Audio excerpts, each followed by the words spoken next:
નમસ્તે મિત્રો, હું ડૉક્ટર મહેશ દાફડા. મિત્રો, અત્યારે આપણે ગઈકાલે આર્ટિકલ્સની વાત કરી હતી. આર્ટિકલમાં આર્ટિકલ ક્યાં મૂકવું એના વિશે આપણે 3 વાત કરી હતી. કે આર્ટિકલ છે એ કોઈ પણ નાઉનની આગળ વપરાય છે, એક પણ નાઉનની આગળ જો એડજેક્ટિવ આવતું હોય તો પછી આર્ટિકલ આપણે એડજેક્ટિવની આગળ મૂકીએ છીએ. આ વાત 2.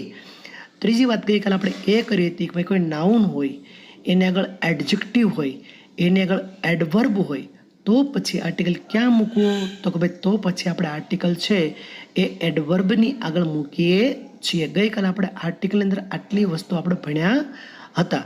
મિત્રો, આજે હું તમને જે શીખવાડવા જઈ રહ્યો છું કે આર્ટિકલ એ ક્યાં વાપરવું. આર્ટિકલ એ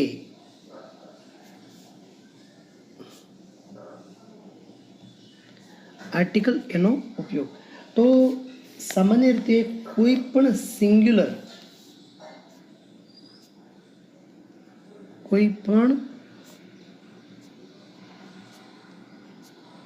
સિંગ્યુલર કાઉન્ટેબલ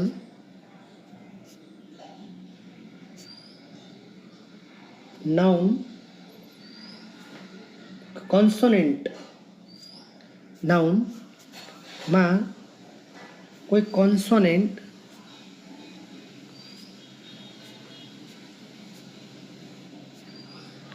જેને ગુજરાતીમાં આપણે શું કહીએ છીએ, વ્યંજનથી શરૂ થતો હોય તો તેવા નાઉન આગળ આર્ટિકલ એ મૂકવામાં આવે છે. સમજાય છે? ફરી એકવાર સમજીએ. કોઈ પણ સિંગ્યુલર કાઉન્ટેબલ નાઉન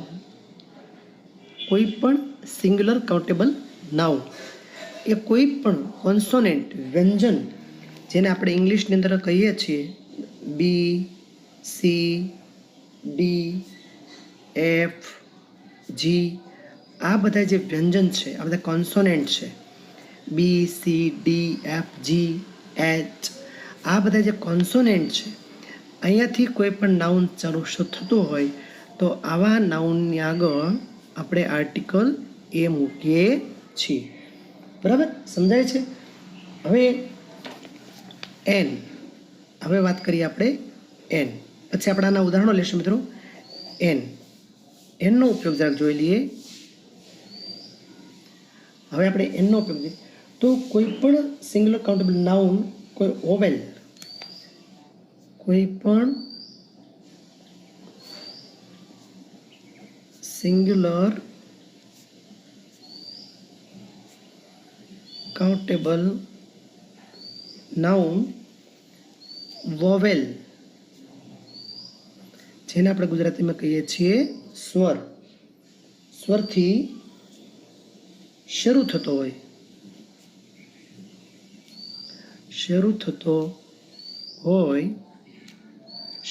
હોય તો તેવા વોવેલની આગળ તેવા નાઉનની આગળ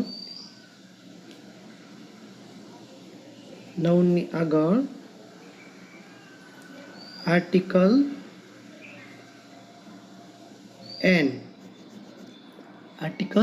એન મૂકવામાં આવે છે. મિત્રો, વોવેલ જેવા કે એ, ઈ, આઈ, ઓ અને યુ, આ બધા શું છે મિત્રો? આ બધા વોવેલ યાને કે સ્વર, જેને આપણે ગુજરાતીમાં શું કહીએ છીએ? સ્વર કહીએ છીએ. ફરી એકવાર આપણે સમજી લઈએ. કોઈ પણ પહેલી વસ્તુ સિંગ્યુલર કાઉન્ટેબલ, બરાબર, અને વ્યંજનથી શરૂ થતા અક્ષર, વ્યંજન બી, સી, ડી, એફ, જી, વ્યંજનથી શરૂ થતા અક્ષર બી, સી, ડી, એફ, જી એવા એબીસીડીમાં ટૂંકમાં એ, ઈ, આઈ, ઓ, યુ આ બધા સ્વર છે. આ બધા શું છે? સ્વર. એ, ઈ, આઈ, ઓ, યુ. આ સિવાયના કોઈ પણ આલ્ફાબેટથી શરૂ થતો નાઉન એને આગળ આર્ટિકલ એ મૂકવામાં આવે છે. સમજાય છે મિત્રો? એ, ઈ, આઈ, ઓ, યુ એ સિવાયના કોઈ પણ બી, સી, ડી, એફ, જી, એચ, બરાબર, આવા બધા જે આ બધા વ્યંજન છે એ વ્યંજનના આલ્ફાબેટથી કોઈ પણ શરૂ થતું નાઉન હોય તો એવા નાઉનની આગળ આર્ટિકલ એ મૂકવામાં આવે છે. An, article an. હવે આર્ટિકલ એન ક્યાં મૂકશો મિત્રો? તો આર્ટિકલ એન કોઈ પણ સિંગ્યુલર કાઉન્ટેબલ નાઉન સ્વરથી શરૂ થતો હોય. સ્વર કેવો? તો કે એ, ઈ, આઈ, ઓ, યુ. આ જે છે એ અંગ્રેજીના સ્વર છે, એને કે વોવેલ છે. અંગ્રેજીના સ્વર છે એને કે વોવેલ છે. એનાથી જો શરૂ થતો હોય તો આની આગળ આર્ટિકલ શું મૂકવામાં આવે છે? એન આર્ટિકલ મૂકવામાં આવે છે. સમજાય છે મિત્રો? એ અને એન. કોઈ પણ અપવાદ કિસ્સા હોય એ આપણે પરિવાર જોઈ લઈશું. દાખલા તરીકે સિંગ્યુલર કાઉન્ટેબલ એચ હોય, કોઈ અપવાદ હોય જેને આપણે શું કહીશું? અપવાદ. હવે અપવાદમાં શું હોય કે કોઈ પણ નાઉન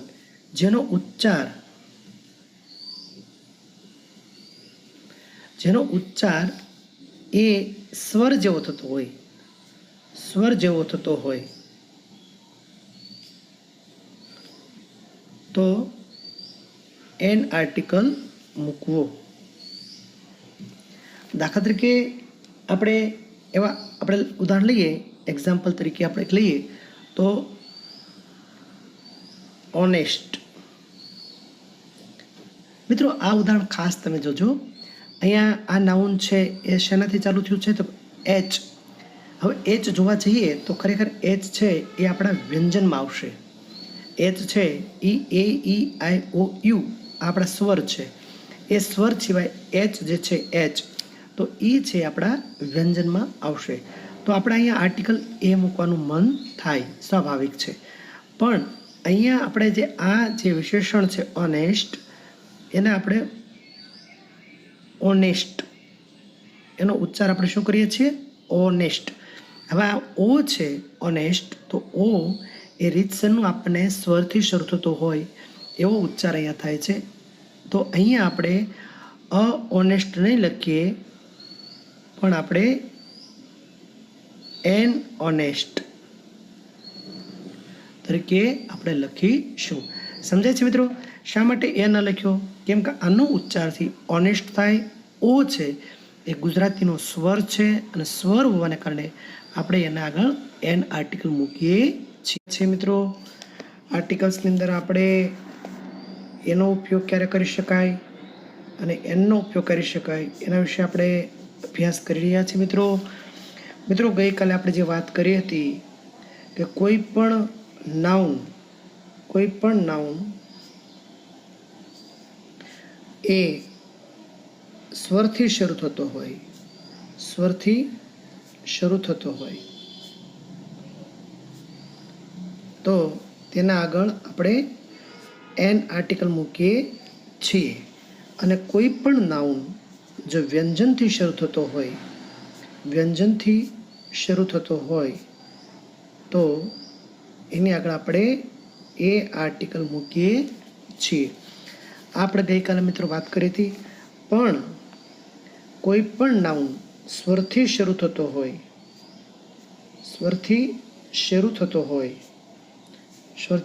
થતો હોય પરંતુ તેનો ઉચ્ચાર જો વ્યંજન જેવો હોય તો એન આર્ટિકલને બદલે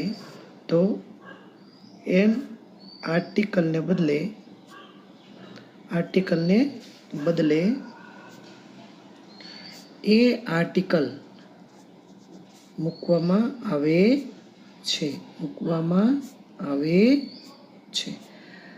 સમજાય છે મિત્રો? આને કહેવાય અપવાદ. આને શું કહેવાય? અપવાદ. આને કહેવાય અપવાદ. નિયમ પ્રમાણે કોઈ પણ નાઉન જો સ્વરથી શરૂ થતો હોય, એ, ઈ, આઈ, ઓ, યુ એવા સ્વરથી શરૂ થતો હોય તો એની આગળ આપણે કાયદેસર આપણે એન આર્ટિકલ મૂકીએ છીએ. અને કોઈ પણ નાઉન વ્યંજનથી શરૂ થતો હોય તો એની આગળ આપણે એ આર્ટિકલ મૂકીએ છીએ. આ થઈ નિયમની વાત. હવે અપવાદમાં જોઈએ તો કોઈ પણ નાઉન સ્વરથી શરૂ થતો હોય, એટલે કે સ્વરથી શરૂ થતું હોય, પરંતુ જો તેનો ઉચ્ચાર વ્યંજન જેવો હોય, તો એની આગળ આપણે એન આર્ટિકલને બદલે એ આર્ટિકલ મૂકીએ છીએ. હવે આપણે એક્ઝામ્પલ લઈએ મિત્રો. તો દાખલા તરીકે આપણે લઈએ યુનિવર્સિટી. અહીંયા મિત્રો તમે જોઈ શકો છો યુથી આ નાઉન શરૂ થયેલું છે. યુ જે આપણે સ્વરની વ્યાખ્યામાં આવે છે, એ, ઈ, આઈ, ઓ, યુ. એ સ્વર પ્રમાણે યુ છે એ અંગ્રેજીનો સ્વર છે, એટલે એની આગળ આપણે શું મૂકવા જઈશું? An article. પણ અહીંયા જે યુનિવર્સિટી છે એનો ઉચ્ચાર યુનિવર્સિટી એટલે કે આ જે યતિનો ય છે, આ જે ય છે એ ગુજરાતીના વ્યંજનમાં આવતો હોય છે. એટલે આને ધ્યાનમાં રાખી, આ વ્યંજનને ધ્યાનમાં રાખી અહીંયા આપણે એન આર્ટિકલને બદલે આપણે એ આર્ટિકલ મૂકીશું. યુનિવર્સિટી. દાખલા તરીકે વન આઈડ મેન. અહીંયા તમે જુઓ તો અહીંયા જે ઓ છે તો એ પણ અંગ્રેજીનો સ્વર છે. એ, ઈ, આઈ, ઓ. એ, ઈ, આઈ, ઓ. એ આ ઓ છે એ કાયદેસર અંગ્રેજીનો સ્વર છે, એટલે અહીંયા આપણે એન આર્ટિકલ મૂકવાની ઈચ્છા થાય. પણ અહીંયા જે ઓ છે આનો ઉચ્ચાર કરો તો વન આઈડ મેન.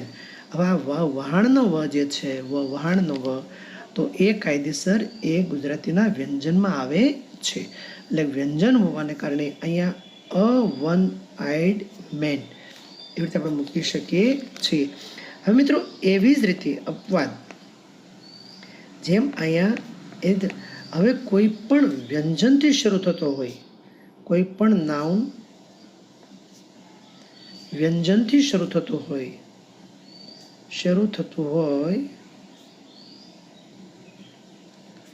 પરંતુ તેનો ઉચ્ચાર સ્વર જેવો થતો હોય તો તેવા નાઉનની આગળ અ આર્ટિકલને બદલે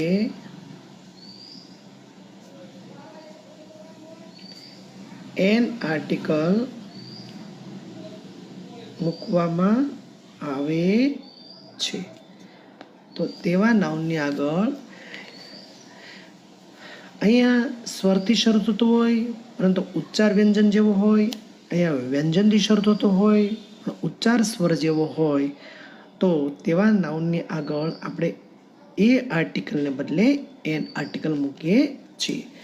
દાખલા તરીકે અહીંયા આપણે જોઈએ છીએ, ગઈકાલે આ ઉદાહરણ આપણે લીધું હતું મિત્રો, ઓનેસ્ટ. હવે આ જે એચ છે, હવે આ શબ્દ એચ છે એ ખરેખર એ વ્યંજનમાં આવેલો છે, એટલે એની આગળ આપણે એ આર્ટિકલ મૂકવા જઈશું. એચથી શરૂ થાય છે ઓનેસ્ટ શબ્દ, એચ. તો આપણે એ વ્યંજનથી શરૂ પ્રથમ દ્રષ્ટિએ આપણને એ આર્ટિકલ મૂકવાનું મન થાય, પણ અહીંયા જે ઓનેસ્ટ શબ્દ છે એનો ઉચ્ચાર કરવા દે તો ઓનેસ્ટ આવી રીતે એનો ઉચ્ચાર થયો. આ ઓ છે એ કાયદેસર ઓ છે એ સ્વરમાં લિસ્ટમાં આવતું, ગુજરાતી સ્વરમાં ઓનેસ્ટ આવતું હોય છે. ઓ એટલે આને ધ્યાનમાં રાખી અને આપણે ઓનેસ્ટને બદલે આપણે એન ઓનેસ્ટ લખીશું. દાખલા તરીકે બીજું ઉદાહરણ લઈએ, અવર. અહીંયા પણ એચથી શરૂ થાય છે, એટલે આપણે અહીંયા સ્વાભાવિક છે, આપણને આ વ્યંજન દેખાય છે એટલે આપણે એ આર્ટિકલ મૂકવાનો પ્રયત્ન કરીશું. પણ અહીંયા આનો ઉચ્ચાર પણ અવર થાય છે, એટલે આ જે અ છે એ પણ સ્વરમાં જાય છે, અને સ્વરને કારણે અહીંયા આપણે એ આર્ટિકલને બદલે આપણે એન અવર એવું આપણે મૂકીએ છીએ. સમજાય છે મિત્રો? એટલે આ જે નિયમ થયો, આ બંને નિયમો છે એ આર્ટિકલના અપવાદ છે કે ભાઈ ઉચ્ચાર જેવો થાય એ પ્રમાણે આર્ટિકલ મૂકવું. એટલે જે નિયમ છે એ સિવાયની જે વાત છે એને આપણે અપવાદ તરીકે કહીએ છીએ. એટલે જે કાંઈ નાઉન છે, આ નાઉન છે એના ઉચ્ચાર કરી અને ઉચ્ચારમાં જો સ્વર જેવો થતો હોય તો સ્વરનો આર્ટિકલ, અને ઉચ્ચાર જો વ્યંજન જેવો થતો હોય તો વ્યંજનનો આર્ટિકલ મૂકવામાં આવે છે. મિત્રો, હું તમને જે ભણાવી રહ્યો છું એ મારા જ્ઞાનની મર્યાદાને અનુરૂપ ભણાવી રહ્યો છું. સંભવ છે ક્યાંક ક્ષતિ પણ ઉદ્ભવે. તો મિત્રો, તમારે સવિશેષ અભ્યાસ માટે અને સચોટ માર્ગદર્શન માટે કોઈ પણ સારા વ્યાકરણ ગ્રંથનો અભ્યાસ અવશ્ય કરજો મિત્રો. પરંતુ કોરોનાના આવા કપરા કાળમાં આપણે સૌ સ્વચ્છ રહીએ, સ્વસ્થ રહીએ, ઘરમાં રહીએ અને સતત મિત્રો અભ્યાસમય રહીએ એવી પ્રાર્થના સાથે ભારત માતા